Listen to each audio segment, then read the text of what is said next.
आज इस वीडियो में मैं आपको ये बताऊंगी कि किस प्रकार से हम स्वयं को हील करके ग्रहों को भी अपने अनुकूल कर सकते हैं। जो ग्रह हमें नेगेटिवली इफेक्ट कर रहे हैं वो भी हमारे लिए पॉजिटिव हो जाते हैं। तो अगर बात करें मरकरी की, बुध की, तो ये हमें तब नेगेटिव इफेक्ट देता है जब हम हमेशा कंफ्यूज्ड रहते हैं।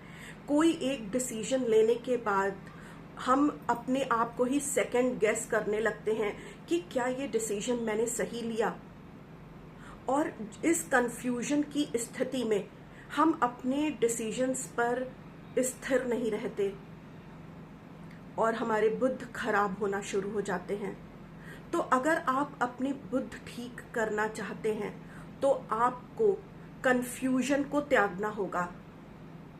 बी रेजर क्लियर कि आपको चाहिए क्या है। अगर आप इसमें कंफ्यूज्ड फील करते हैं तो एक पेन और पेपर लेके बैठिए और अपने थॉट्स को लिखिए और स्वयं से प्रश्न पूछिए कि मैं क्या चाहता हूँ। मैं क्या चाहता हूँ, उस आधार पे डिसीजंस लीजिए और आप देखेंगे कि धीरे धीरे आपका मरकरी फेवरेबल हो जाएगा।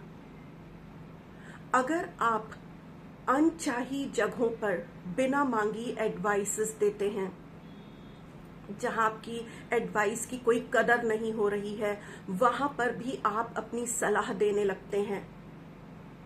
दूसरा, जब आप लोगों को ठीक करने निकलने लगते हैं कि इसको मैं ज्ञान दे दे के ठीक कर दूंगा, उसको मैं ज्ञान दे दे के ठीक कर दूंगा, तो इन दोनों तरीकों से आपका जुपिटर खराब हो जाता है, आपके बृहस्पति वीक हो जाते हैं। And Jupiter is all about abundance, और फिर आपकी लाइफ में समृद्धि की कमी होने लगती है।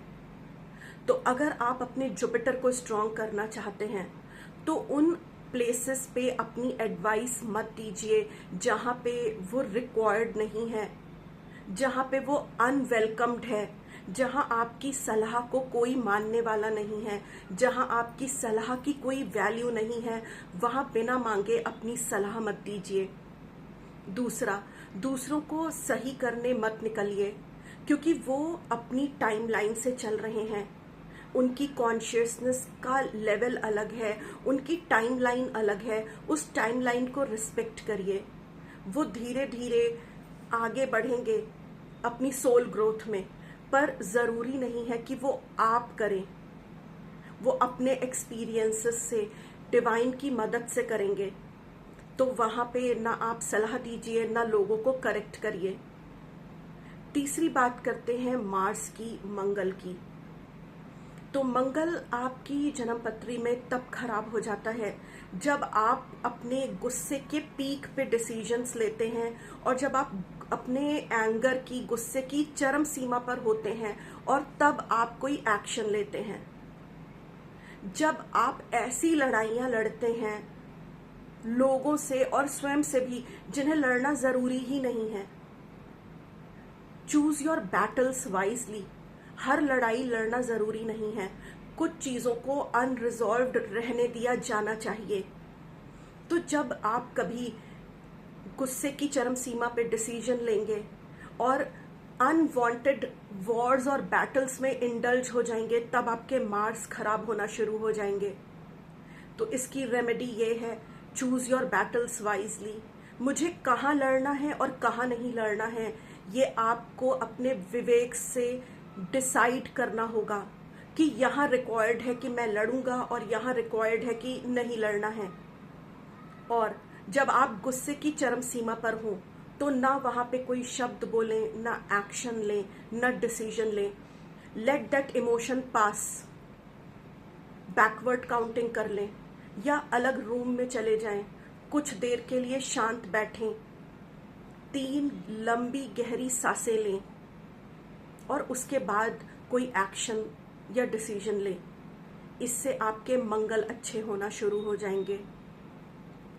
अब बात करते हैं शुक्र की, दैट इज वीनस, जो आपकी लाइफ में प्रॉस्पेरिटी लाता है, लव लाता है, रिलेशनशिप लाता है।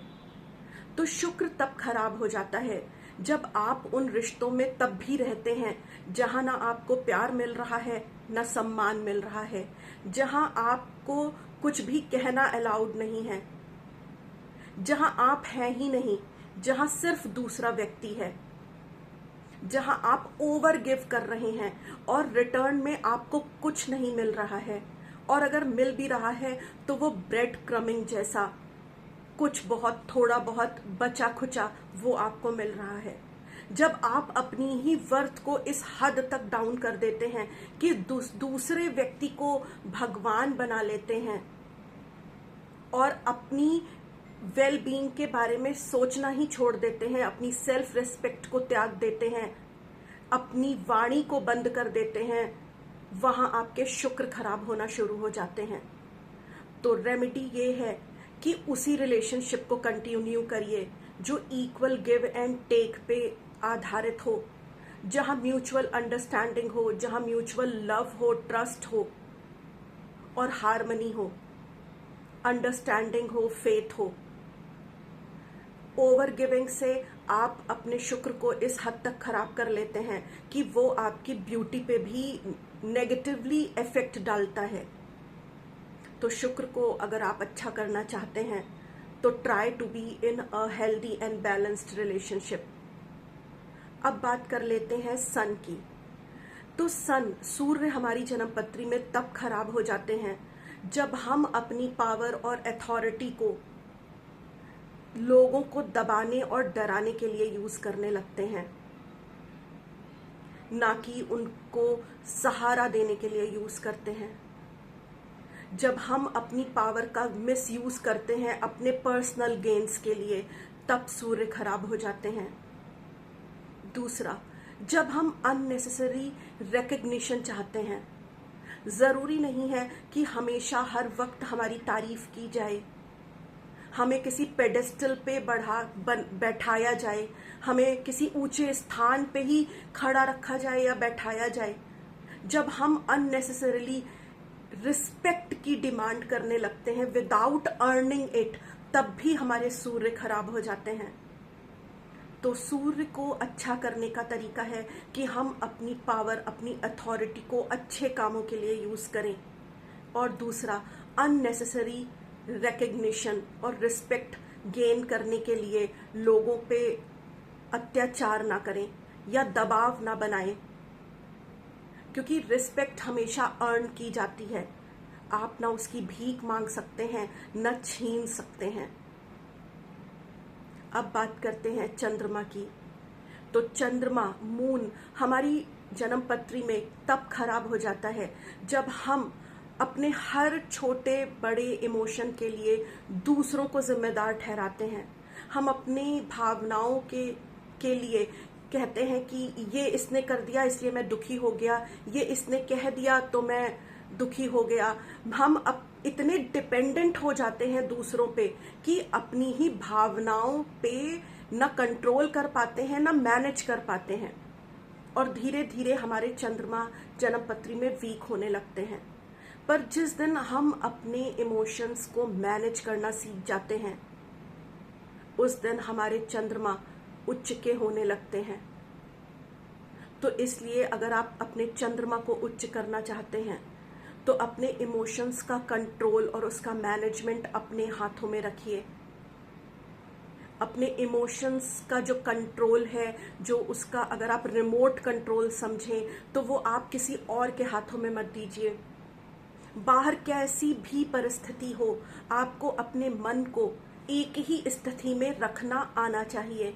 हाँ, थोड़ी देर के लिए वो इमोशंस आएंगे, उनको ऑब्जर्व करिए, लेट देम पास, कि अच्छा ये इमोशन जा रहा है, ये इमोशन मुझे क्या सिखाना चाह रहा है, ये इमोशन मुझसे क्या कह रहा है, ये इमोशन मेरी बॉडी में कैसे चेंजेस ला रहा है, और अब मैं क्या कर सकता हूँ इनको शांत करने के लिए, जिससे कि मेरी मनस्थिति खराब ना हो जाए।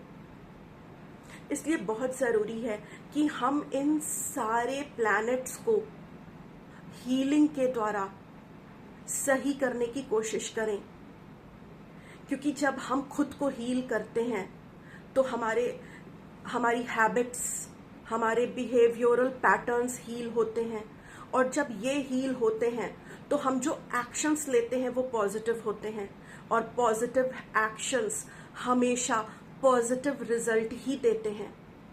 तो धीरे धीरे हीलिंग्स जो आप अपने लिए करते हैं वो आपके ग्रहों को भी ठीक कर देती है।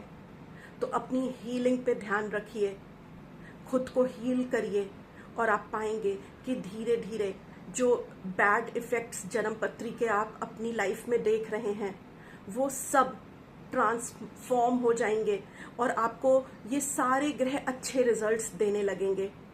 सो कीप ऑन हीलिंग, खुद को हील करते रहिए, और अपनी लाइफ को ट्रांसफॉर्म करने के लिए एक छोटा ही सही पर पहला कदम बढ़ाइए, और अपने इमोशंस पे, अपने बिहेवियर्स पे, और अपने ये रेपिटेटिव पैटर्न्स में जो आप इंडल्ज हैं उनको तोड़ने के लिए कोई कोर्स ज्वाइन कर लीजिए, अपने ब्रेन की रीप्रोग्रामिंग करिए, रीवायरिंग करिए, एक बुक का एक पेज रोज पढ़िए, जिससे कि आप एक नई आदत को जन्म दे सकें, एक नए बिहेवियरल पैटर्न को जन्म दे सकें।